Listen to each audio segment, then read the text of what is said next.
नमस्कार दर्शकों, आप सभी का बहुत बहुत स्वागत है हिंद किसान में। मैं हूं आपके साथ अनिका आर्यन और आज हमारे साथ मेहमान हैं रमेश दलाल जी, जो कि किसानों के नेता हैं। और उनसे समझते हैं संविधान के आधार पर कि क्या है काला इन कृषि कानूनों में। ये सबसे प्रबल प्रश्न बना हुआ है। पिछले दिनों प्रधानमंत्री, कृषि मंत्री समेत तमाम जो सत्ताधारी पार्टी के जो नेता हैं, उन सबका यही मानना है कि आखिर इन कृषि कानूनों में काला क्या है, हमें ये समझाएं। फिर बात चल निकली कि इसके इंटेंट और कंटेंट क्या है, वो समझाएं। तो आइए समझते हैं प्योर विशुद्ध संविधान के आधार पर कि इन कृषि कानूनों में क्या आपत्तिजनक है, क्या वो कारण है जिसकी वजह से किसान भाई बहन जो हैं वो इन 3 कृषि कानूनों को लेकर आश्वस्त नहीं हैं और इनको रद्द करने की मांग कर रहे हैं। एमएसपी को बाध्यकारी कानूनी जामा पहनाने की बात कर रहे हैं। रमेश दलाल जी, बहुत बहुत स्वागत है आपका इस चर्चा में। मेरा पहला यही सवाल कि संविधान के आधार पर आप बता रहे हैं कि कृषि कानूनों में क्या काला है, तो सिलसिलेवार तरीके से आप जरा समझाएं कि क्या वो बातें हैं जिनको ध्यान में रखना जरूरी है। देखिए, 3 कृषि जो बिल हैं उसमें जो पहले हैं वो तो बिल्कुल नए बनाए हैं और तीसरा जो एसेंशियल कमोडिटीज का उसमें संशोधन करके धारा 1A अलग से जोड़ दी गई।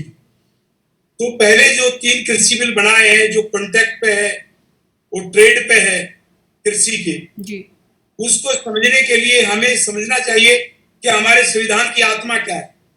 हमारे संविधान की कार्य सूची केंद्र सरकार की, राज्य सरकार की अलग अलग है जी, और एक विषय सूची दोनों की ज्वाइंट है जिसको हम कंकरेंट लिस्ट बोलते हैं, समवर्ती सूची। तो हम सबसे पहले केंद्र की सूची को लेते हैं। तो जो ट्रेड एंड कॉमर्स है वो 2 प्रकार का है। एक तो है एंट्री 41 जो केंद्र की सूची है, सूची 1। उसमें विदेश के साथ जो व्यापार होना है, इंपोर्ट एक्सपोर्ट, उस पर एक्साइज ड्यूटी लगानी है, ये क्या कानून बनाना है, वो भारत सरकार का अधिकार है जी। और दूसरा है इंटर स्टेट का ट्रेड और कॉमर्स, जो एक राज्य से दूसरे राज्य के बीच भारत के अंदर होगा। वो हमारी एंट्री है 42 जी, अपनी केंद्र की सूची में। तो उसमें सामान्य रूप से जो ट्रेड है, कॉमर्स है, वो भारत सरकार के अधीन है। लेकिन क्या उसमें कृषि आती है, उसको अध्ययन करने की जरूरत है। तो उस पर मैं आपको व्याख्या कर दूं। एक है समवर्ती सूची। तो समवर्ती सूची में एंट्री 33 है, वो भी ट्रेड एंड कॉमर्स की बात कर रही है। तो ये जो केंद्र सरकार की जो सूची है 41 वो अलग हुई और कंकर्ड लिस्ट की अलग हुई जी। इसका मतलब जो कंकर्ड लिस्ट में है वो तो विद इन स्टेट के लिए, ट्रेड एंड कॉमर्स के लिए और इंटर स्टेट के लिए केंद्र की सूची में है। तो विद इन स्टेट के लिए है, उसमें भी जो पार्ट बी है एंट्री 33 का, वो फूड स्टॉक के बारे में बात करता है। तो फूड स्टॉक में तो आलू तो हमारा कृषि का उत्पादन है और चिप्स उसका फूड स्टॉक में आता है। इसलिए जो है ना, फूड स्टॉक के ऊपर वो कार्य कर सकते, कानून बना सकते, कृषि के उत्पादन से संबंधित नहीं। और उसके बाद में उसमें कॉटन को भी एंट्री 33 में समवर्ती सूची में रखा गया है। लेकिन एक समझने की जरूरत है, मैं खुद भी कपास बोता हूं, अब की बार में मेरी खुद की कपास खड़ी है। तो जब कपास या नरमा जब हम उसको बेचने के लिए जाते हैं, तो जब हम मंडी में लेके जाते हैं उसमें बिनोला भी होता है और कपास भी। और जब दोनों को प्रोसेसिंग से अलग कर दिया जाएगा तो रॉ कॉटन अलग निकला। तो कॉटन की 3 स्टेज हुई, पहली नरमा कपास और दूसरी कॉटन बिनोला अलग किया गया और फिर कॉटन अलग से जब इंडस्ट्री में जाएगी जहां कपड़ा तैयार होगा। तो इसलिए जो कॉटन के ऊपर एंट्री 33 में अधिकार है भारत सरकार को, जो रॉ हमारा एग्रीकल्चर प्रोडक्ट है उस पर नहीं।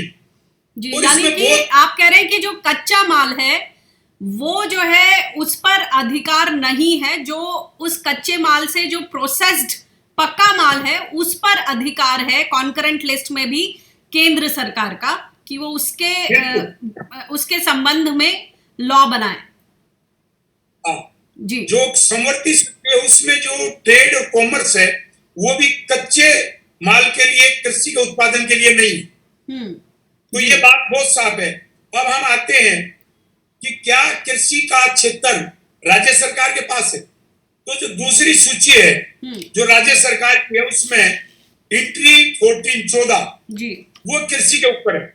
सभी प्रकार के कृषि के मामले राज्य के क्षेत्र में आते हैं और उसके बाद में उसको दूसरे ढंग से भी जब हम इंटरप्रिटेशन कानून की करते हैं या सुप्रीम कोर्ट भी कार्डिनल रूल जो बनाता है वो कहता है कि पूरे स्टैट्यूट को देखो, पूरे संविधान को देखो, यानी तीनों सूची पे नजर डालो, तब पता लगेगा कि इसकी आत्मा क्या है। तो उसी सूची में हम जाएंगे तो हमारी उस सूची में मैं आपको अलग अलग बता रहा हूँ। 45 14 में तो एग्रीकल्चर का अधिकार राज्यों को है। राज्य की सूची में जो हमारा 45 है, 45 में रेवेन्यू है। कृषि के ऊपर कोई भी रेवेन्यू लगान वो राज्य सरकार लगा सकती, केंद्र नहीं। और कृषि के ऊपर इनकम टैक्स भी वो भारत सरकार नहीं लगा सकती, दूसरी आय पर लगाती है। वो भी राज्यों का अधिकार। अब तो कृषि पे है नहीं, इनकम पे, लेकिन कल को लगेगा तो राज्य सरकार लगा सकती है। और उसके बाद में हमारी है 47 ड्यूटी ऑन सक्सेशन, यानी जब कोई उत्तराधिकारी बनता है किसी जायदाद का तो उसमें कोई टैक्स लगेगा, वो भी राज्य सरकार को बनाना है। और उसके बाद में है स्टेट ड्यूटी।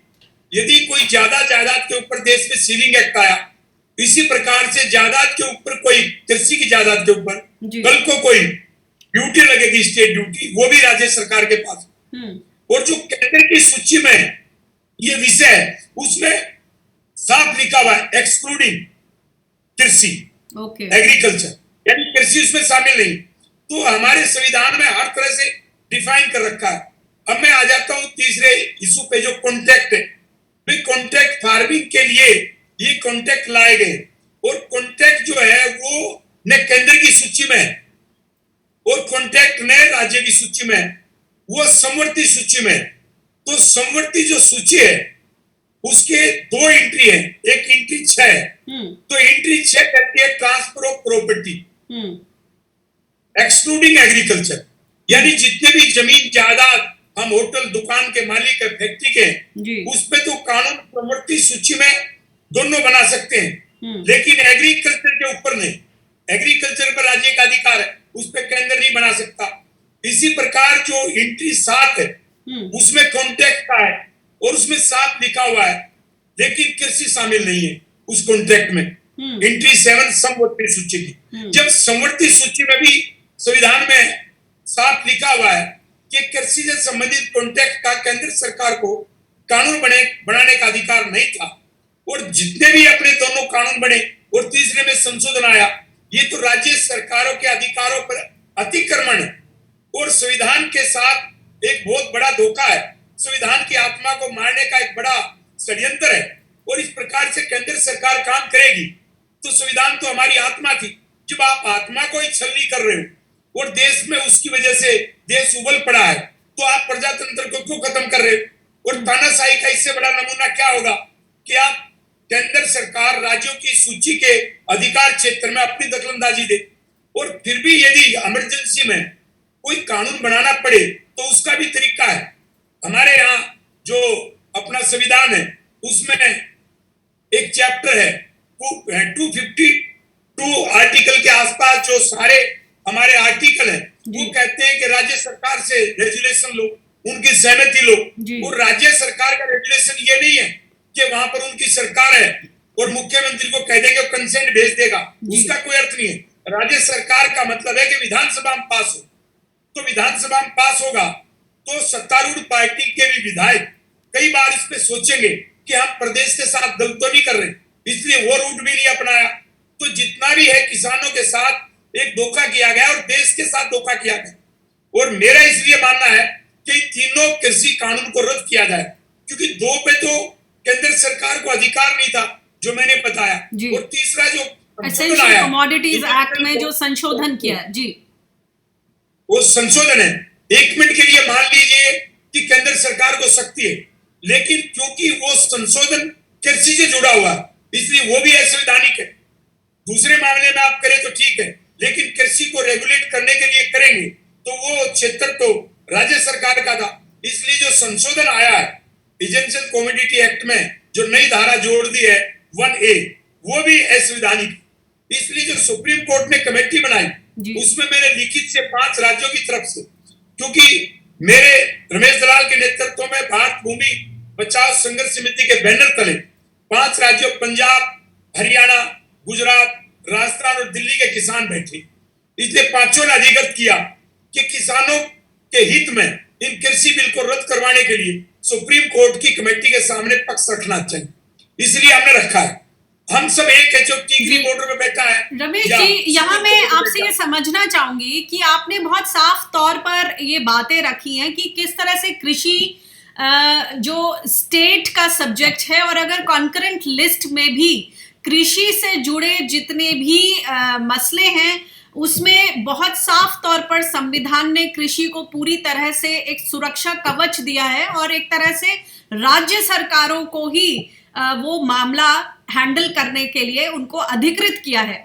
ऐसे में वो क्या चीज है कि केंद्र सरकार को लगा, क्योंकि केंद्र सरकार के पास तो एक्सपर्ट्स हैं, विश्लेषक हैं, संविधान को समझने वाले लोग हैं जिनकी राय पर सरकार काम करती है, तो उनको ऐसी क्या चीज लगी कि वो इस रूट को अपना सकते हैं? किस तरह का वो कॉन्फिडेंस आया कि जो देश की जो फेडरल स्ट्रक्चर है उसको कहीं ना कहीं उस पर इस तरह का प्रहार हो?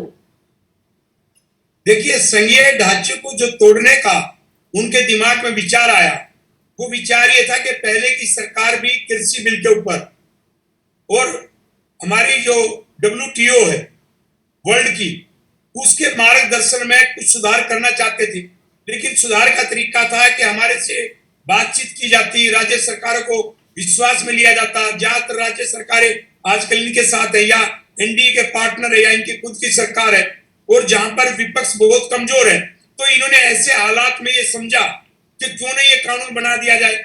और जहां तक विशेषज्ञ की राय होती है, एक बात आप समझ लीजिए, कानून का दायरा बहुत बड़ा है। मैं भी एक एडवोकेट हूं और कृषक हूं, इसलिए एक बात को आप समझिए कि कोई यदि गलत व्याख्या देकर के सरकार से कानून बनाएगा तो सरकार तो कई बार गलत व्याख्या जानबूझ के फाइल पे लेती भी है। इसलिए सुप्रीम कोर्ट में कितने कानून रद्द हुए जो बनते हैं असंवैधानिक है, उनको सुप्रीम कोर्ट रद्द करता है।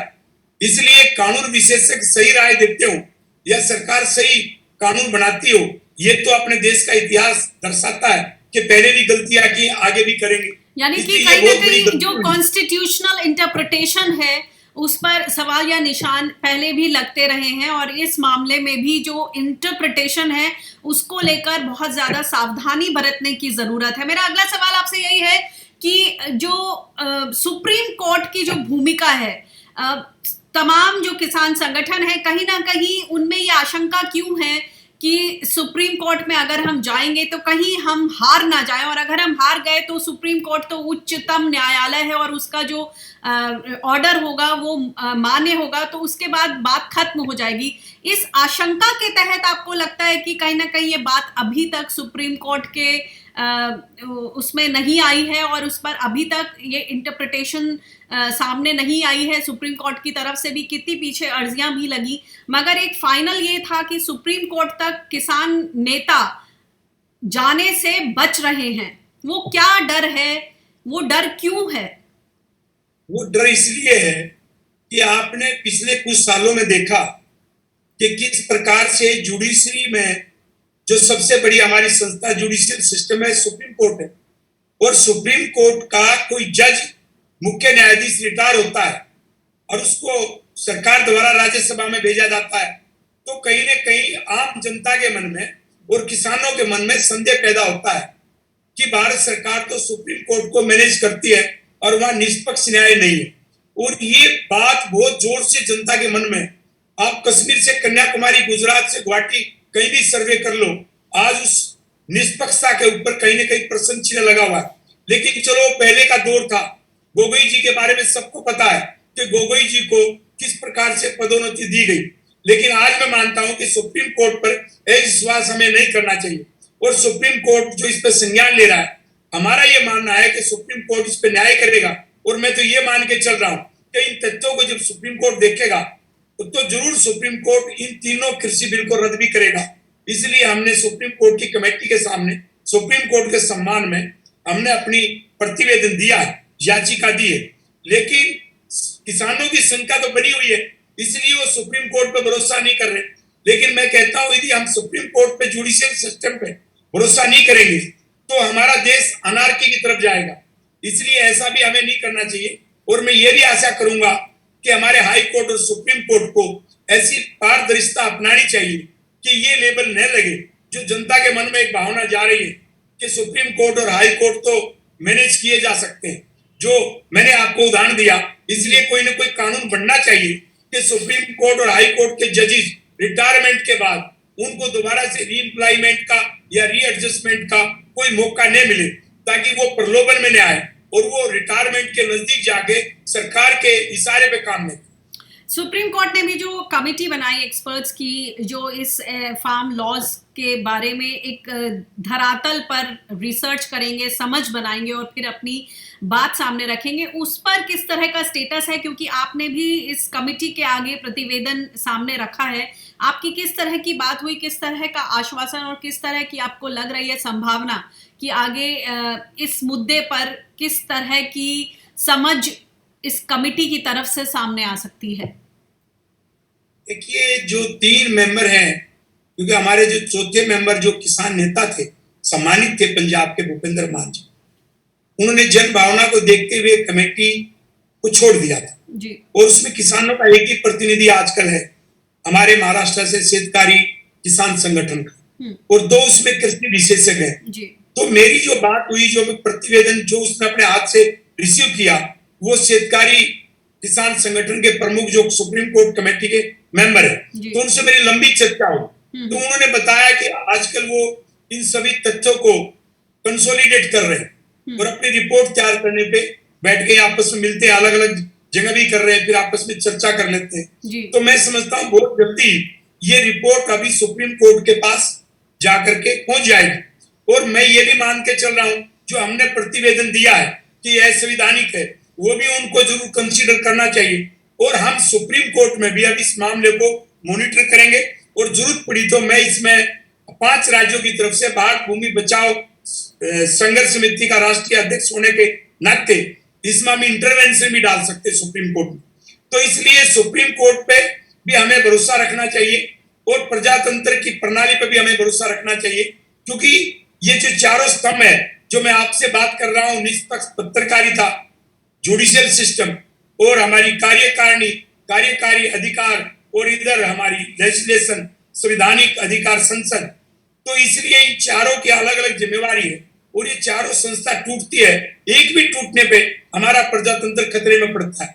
तो मैं समझता हूं ये संकट का दौर है, इस देश को अच्छे रास्ते पर लाने के लिए, फिर से विश्वास बहाल करने के लिए सुप्रीम कोर्ट और न्यायपालिका पे अपनी निष्पक्षता पे उनको बल देना चाहिए और दिखना भी चाहिए। और दूसरा जो कार्यपालिका है उससे भी मैं कहता हूं कि प्रधानमंत्री जी क्यों जिद कर रहे हो, किसानों को बुलाओ और जो तीनों कृषि बिल को रद्द करो और दोबारा से फिर चर्चा करके नया बना लेना। तो कार्यपालिका का प्रमुख तो प्रधानमंत्री है, उनको मानना चाहिए। जहां तक बात रही संसद की, संसद में ये कहकर के बिल लाए कि कोई व्हीप जारी नहीं की जाएगी, तो पता लगेगा कि संसद कितने कृषि बिल के समर्थन में थी या विरोध में।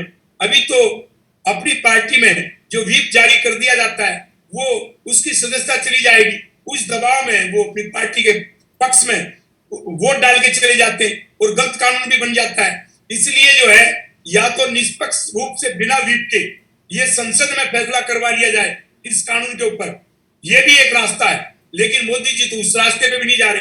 तो मैं प्रधानमंत्री से आग्रह करूंगा, कम से कम हमारा 5 राज्यों का संगठन भारत भूमि बचाओ संघर्ष समिति, न वो किसी को प्रधानमंत्री से हटाना चाहता है, न बनाना चाहता है, न हम किसी नेता को अपनी स्टेज पे आने देना चाह रहे हैं। इसलिए प्रधानमंत्री जी आप क्यों नहीं संसद पे छोड़ देते कि बिना व्हीप के और अपने इंडिपेंडेंट विचार दो। तो देखो आपकी पार्टी के सांसद कम से कम आधे से ज्यादा वो कृषि कानून को रद्द करवाने के लिए खड़े मिलेंगे, लेकिन प्रधानमंत्री जी वो हिम्मत भी नहीं कर रहे। इसलिए मैं आशा करता हूं कि प्रधानमंत्री भी जल्दी इस समाधान की ओर बढ़े।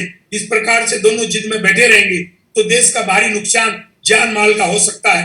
और कृषि कानून तीनों बिल तो रद्द होने ही चाहिए, ये हमारी प्रमुख मांग है। एमएसपी हमारी गारंटी होनी चाहिए और C2 फार्मूले पे लागत मूल्य के आधार पे हमें हर साल हमारी जमीन का जो प्रोडक्ट है उसकी कीमत तय होनी चाहिए बढ़ के। और चौथा जो है ना, कर्ज माफी आज के दिन बहुत जरूरी है। किसान कर्जवान है, एक बार उसको फिर से कर्ज माफी की जरूरत है।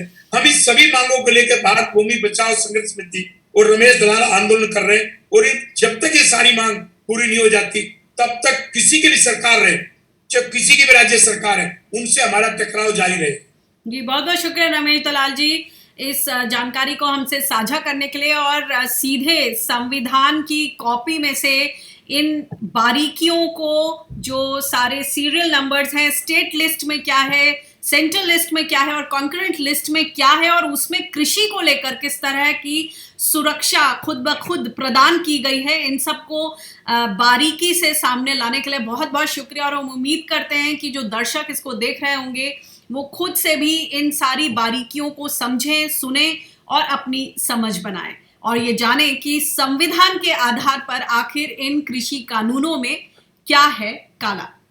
नमस्कार। नमस्कार।